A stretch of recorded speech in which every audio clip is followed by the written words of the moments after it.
Stone is a legacy format. Dust is a liability. For centuries, the religious sector operated on a model of scarcity. Heavy, low-yield assets that relied on the memory of the past.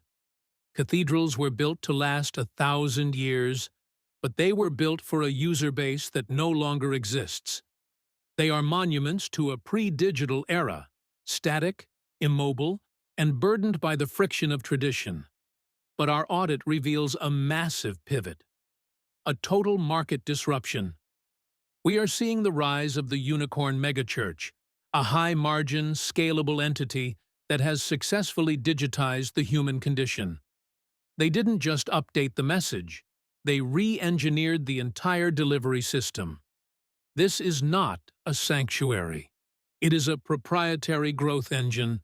It is the first truly borderless corporate state.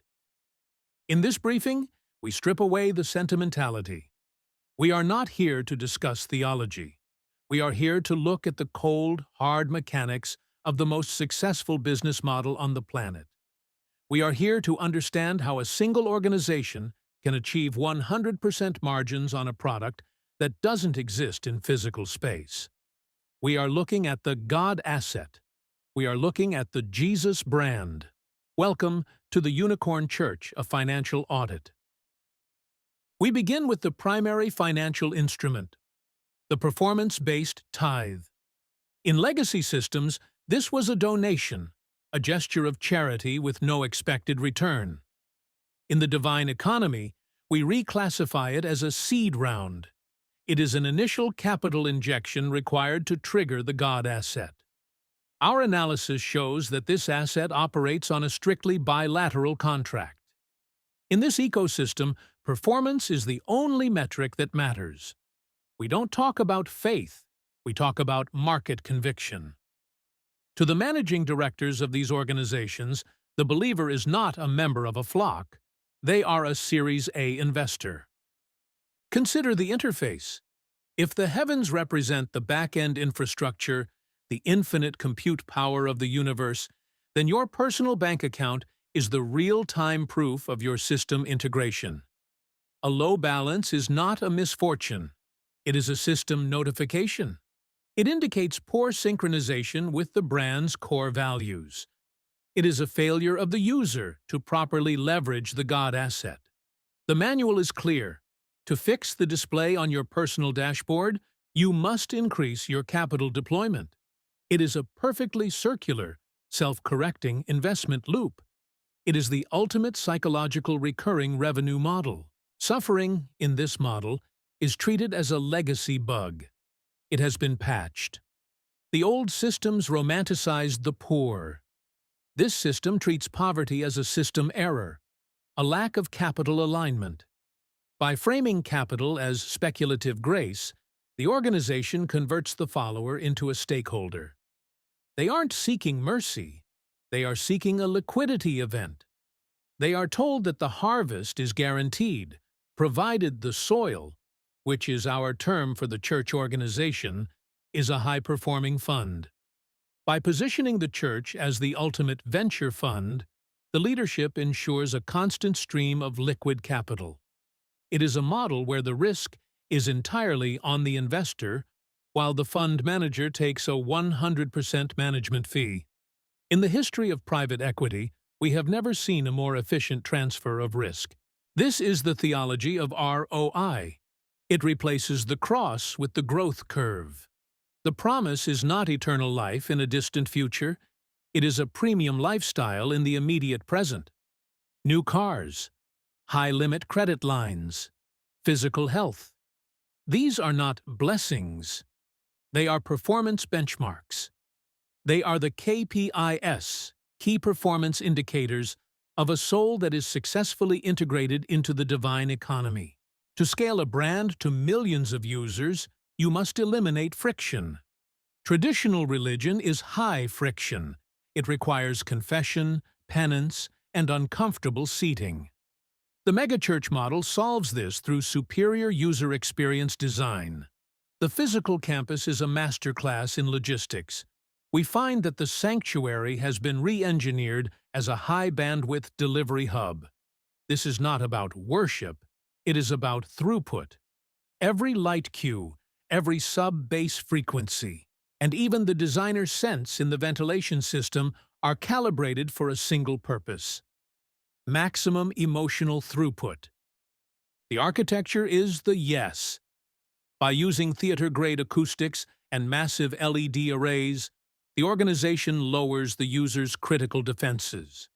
It creates a state of flow, a psychological sweet spot where the user feels connected to something larger than themselves. In clinical terms, this is a dopamine delivery mechanism. When the environment feels like a trillion-dollar tech campus, a $1,000 donation feels like a bargain. It is a psychological buy-in anchored to a physical space of luxury. If the room looks like success, the user believes the product will deliver success. The real asset is the data. These organizations use sophisticated relationship management tools to track every user.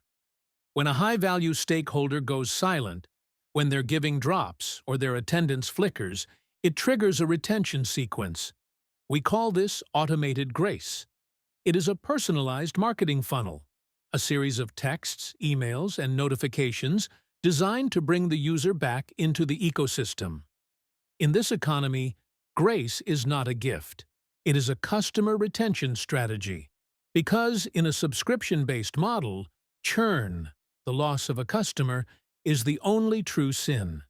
We see the church tracking engagement levels with the same precision as a streaming service or a social media giant. They aren't just saving souls, they are managing a database. The campus also serves as a lifestyle incubator. High-end childcare, luxury coffee bars, and networking lounges ensure that the user's entire social and professional life is vertically integrated into the church. By becoming the user's primary social utility, the church makes it nearly impossible for the user to exit the brand. The cost of leaving the church becomes the cost of losing one's entire social and financial network. That is the ultimate moat in business: total social lock-in. The modern shepherd doesn't smell like sheep. He smells like Le Labo Santal 33. He is the chief brand officer.